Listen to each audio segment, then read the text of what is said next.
So my name is Adam Little. I'm a veterinarian, and I do a couple different things. I serve on faculty with Texas A&M, where we look at new ways in which veterinary education can evolve to suit the needs of today's and tomorrow's animals and pet owners and clients and stakeholders. And then I'm also an entrepreneur. So I have a couple companies. One's Exponential Vet, where we look at supporting new companies and existing companies and sort of speaking about the ways in which technology is changing the veterinary profession. And then a company called Future Pet that we co-founded about a year and a half ago that's looking at bringing technology to practices to help them upgrade the client experience and specifically focus on creating really amazing vet visits through better information. Brilliant. And obviously you were speaking here today at the Innovation Symposium. Would you mind just kind of going over, summarising kind of your talk? Sure. So one of the things that we tried to do with today's session is that I think when you look at all these different technology areas, there's obviously some great examples from other industries, but people want to know like what's the veterinary space doing? And so what I tried to do is paint a bit of a roadmap as to what are the forces at play that are really going to shape the veterinary profession over the next decade. And so a couple of the themes that we touched on were people's evolving relationships with their pets and specifically how they're becoming family members and how that's leading to increased spending and increased expectations. The second is how consumers across a variety of industries are empowered now to make more decisions. They have an expectation that their online life will shape their offline life, and how they interact with businesses is really changing. And so you're seeing businesses, big retail chains that are going under, and newer e-commerce or online businesses that are building physical spaces to complement that experience. So we sort of looked at that relationship between the online and the offline world. The third theme was how innovation tends to happen on the fringes, and how new companies with new ideas can look at established industries and innovate more quickly, and how that can lead to some very big transformative changes to those industries. And then the last piece of the story was really what is the profession doing today? So what are some of the new models that are emerging, and what are we learning about those companies? And then how are bigger companies responding to these threats and opportunities in terms of mergers and acquisitions, new product launches, new service models, and just trying to give people a better perspective on what's happening today and where are those activities likely to go in the future.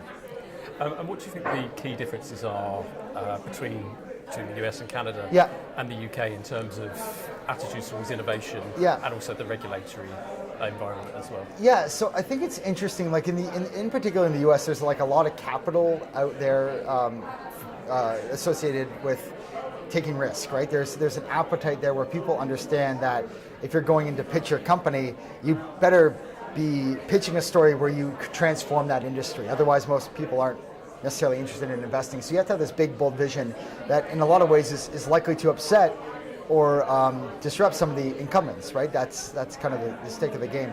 I think in the UK, a couple things that are really interesting.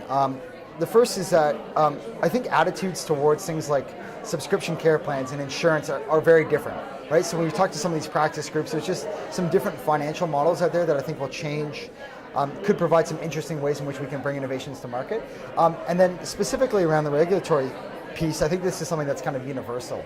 So whether it's the state boards in the US and looking at the practice acts, or in the UK looking at how to regulate telemedicine, in particular the role of the VCPR, I think there's a lot of shared learnings that are coming across. And one of the things that's interesting is that you don't have to reinvent the wheel, right? So you can see these use cases or these pilots that are running across the pond or vice versa, and you can sort of take those learnings and build them into your new regulatory frameworks.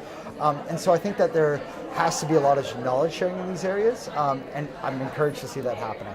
And there was talk during the event about developing a regulatory sandbox, which has been done in the financial sector. Would you recommend doing something similar for the veterinary sector? Yeah, I actually think that there could be a lot of interesting things that could come out of it. Like ultimately, as an early stage company, you're looking for a couple different things. You're looking to be as close to your customers as possible, and sometimes getting in front of 50 or 100 veterinarians, especially if you're new to the space, is very hard. So you can imagine a regulatory sandbox, both in terms of giving people the flexibility to pursue something that might be outside the traditional scope of the regulations, but actually facilitating interactions with customers and creating some of those feedback loops where the data from those interactions can help shape policy.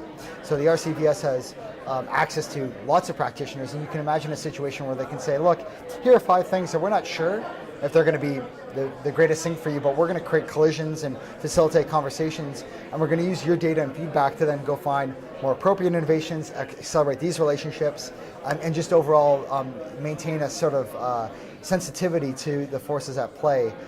So I think that sandbox idea is fantastic. I think it also helps when there's precedent from other industries that are grappling with it, but I think that they can actually take it to the next level as well.